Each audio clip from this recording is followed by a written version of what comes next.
Sa mapagpalang araw po sa ating lahat. Ako po si Brian Lisa Mendoza. Ito po ang aking daily devotion ngayong araw, July 23, 2025. Ngayong araw po ay ating tutuloy ating series which is a seminary edition. Specifically, ang topic po for this day is about Pentecost. So bakit ang Espiritu ay dumating noong Pentecost?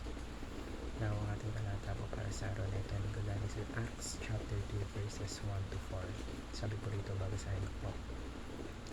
The Holy Spirit comes at Pentecost. When the day of Pentecost came, they were all together in one place. Suddenly, a sound like the blowing of a violent wind came from heaven and filled the whole house where they were sitting. They saw what seemed to be tongues of fire that separated and came to rest on each of them. All of them were filled with the Holy Spirit and began to speak in other tongues as the Spirit enabled them. Now, ngayon po tayo dadako sa ating mga teachings for today. So, ito po yung mga katuan natin sa ating devotion. So, una po, first fruits, a harvest of the nations. So, yung Pentecost po, it was originally harvest festival para po sa mga Jews. So, doon po yung mga Jews, they bring the first part of their crops to God. Kumbaga ito ay nakisilbing offering nila sa ating Diyos.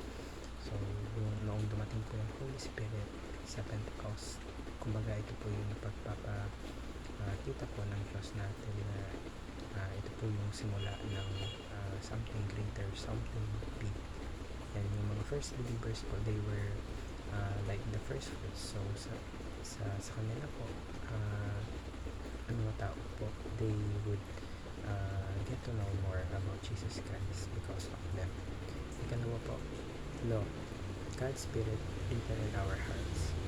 So noon po, yung God's law was written on stones, gaya po ng Ten Commandments. Pero ngayon po, dahil po sa Pentecost, the Holy Spirit is on us.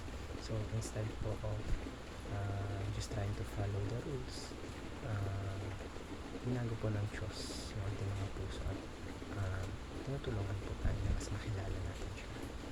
Ikatlo po, po, the church is God's dwelling place. So back then po, God's presence was in the temple building, pero ngayon po, dahil po sa Holy Spirit, we are His temple. So yung church po, hindi po ito isang lugar, kundi ito po ay mga tao. Ito po ay mga taong nananampalataya kay Kristo. Ngayon po tayo pagkakasama sa ating applications. Ito po mga dapat natin gawin. Una po, live a clean life as God's spiritual house. So since we're like God's house now, tayo po yung church, we should try to live in a way na nakakapagbigay ng glory sa Kanya. Kumbaga, it pleases the Lord. Hindi man perfect, but choosing to stay away from sin and anything that makes us far from God. Ikalawa po, devote your heart to loving God. So it's not just about doing things right, rather ito po ay tungkol sa pagmamahal natin sa Diyos heartedly. So let's spend time talking to God. It will change you from the inside. And last but not least po, join in the harvest of the nations.